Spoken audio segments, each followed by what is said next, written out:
The eyes of all future generations are upon you. And if you choose to fail us, I say we will never forgive you. Climate activist Greta Thunberg spoke at a UN summit on climate change, attended by about 60 world leaders, and she absolutely tore them to shreds. Watch. This is all wrong. I shouldn't be up here. I should be back in school on the other side of the ocean. Yet you all come to us young people for hope. How dare you? You have stolen my dreams and my childhood with your empty words, and yet I'm one of the lucky ones. People are suffering, people are dying, entire ecosystems are collapsing. We are in the beginning of a mass extinction, and all you can talk about is money and fairy tales of eternal economic growth. How dare you?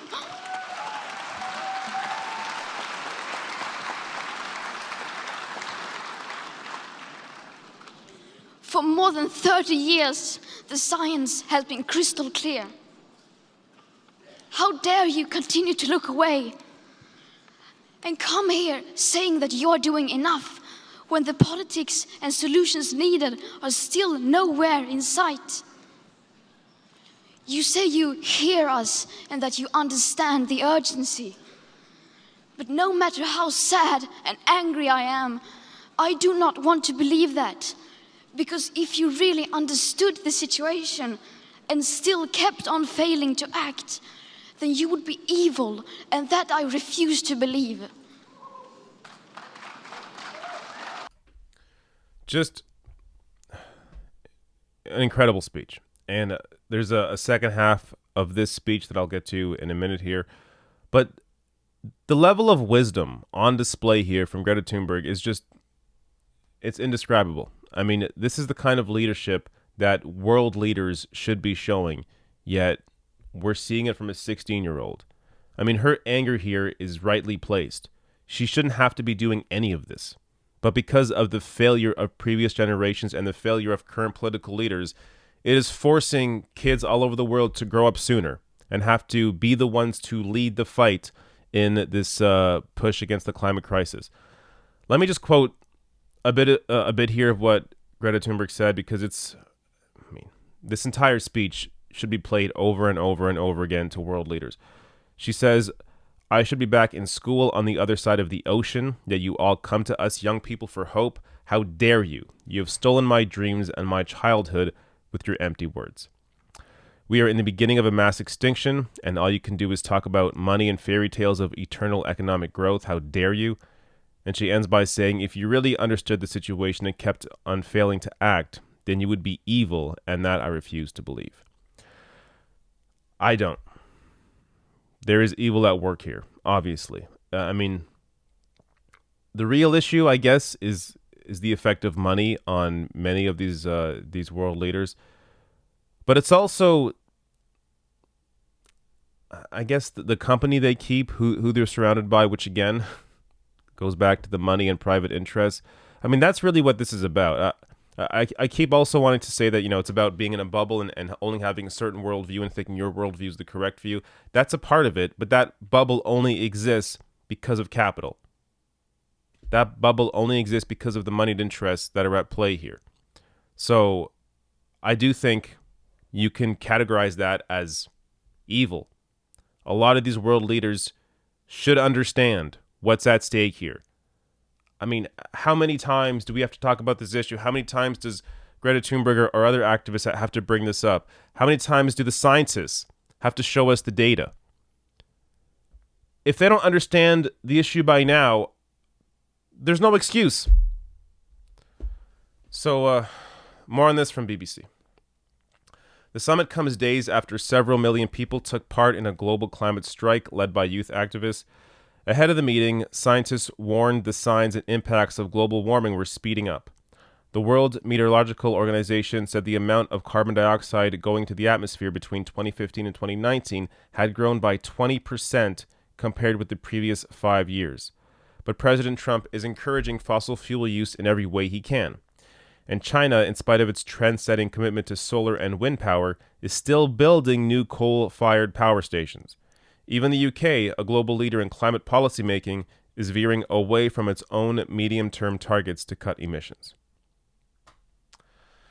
Now, let me play the second part of Greta Thunberg's speech. The popular idea of cutting our emissions in half in 10 years only gives us a 50% chance of staying below 1.5 degrees and the risk of setting off irreversible chain reactions beyond human control. 50% may be acceptable to you, but those numbers do not include tipping points, most feedback loops, additional warming hidden by toxic air pollution, or the aspects of equity and climate justice. They also rely on my generation sucking hundreds of billions of tons of your CO2 out of the air with technologies that barely exist. So a 50% risk is simply not acceptable to us, we who have to live with the consequences.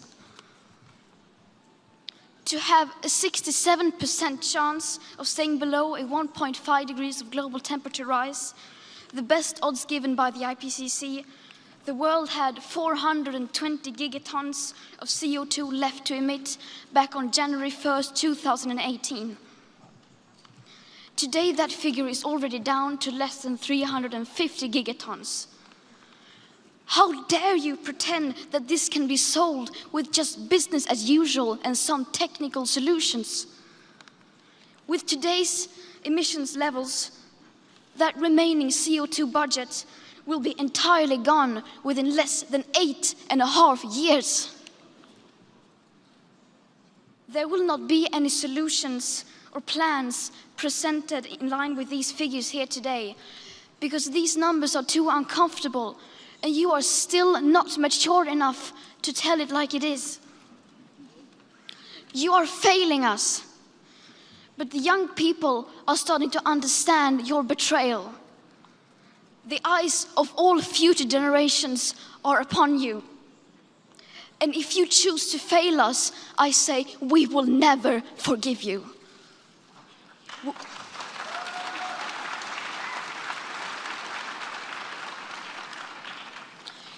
We will not let you get away with this.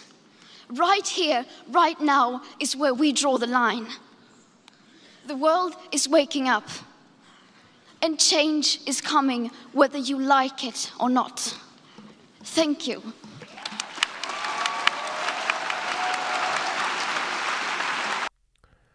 So, she ends the speech strong, essentially telling leaders, hey, we are going to hold you accountable if you do not act. I mean, one example of this potential accountability we've heard from Bernie Sanders when it comes to oil executives. So if Bernie Sanders becomes president, he said that they will look into ways to hold oil executives accountable for knowingly continuing their business as usual while pouring money into the media, pouring money into think tanks that knowingly misinform people about the effects of climate change and the effects of fossil fuel on the climate crisis. So, and that's just oil executives, fossil fuel executives. What Greta Thunberg's talking about here is political leaders as well. And I am 100% on board. This is the only way to potentially, I mean, right now, this is the only new way to potentially get them to act. Actually threaten them with reality, with prosecution. Actually threaten to go after them if they do not do what they should be doing. So, this is how you have to deal with bullies. Like, the way I look at politics, usually positive incentives is the way to try and enact changes. But when you have people in positions of power that already have the money, already have the wealth, already have the position of power that they have, your only course of action at that point is to scare them. And if holding world leaders accountable through whatever means necessary, whether it's, throwing them in jail or whatever it is, That is the way to do it. You have to hold these people accountable that are the very reason why nothing is getting done here, why there isn't a seriously massive shift in the way that these governments are operating and their relation to the fossil fuel industry. I mean, that's the only way to go about it. So, look, I would like to know specifics. Obviously, I would like to know specifically what she means by that when it comes to holding these people accountable. But, assuming it's within the law, I'm completely on board. This is the only way to really address the crisis at this point, because they're ignoring the science, they're ignoring the data, they're ignoring the reality around us. The only way to move forward is to actually scare them into action.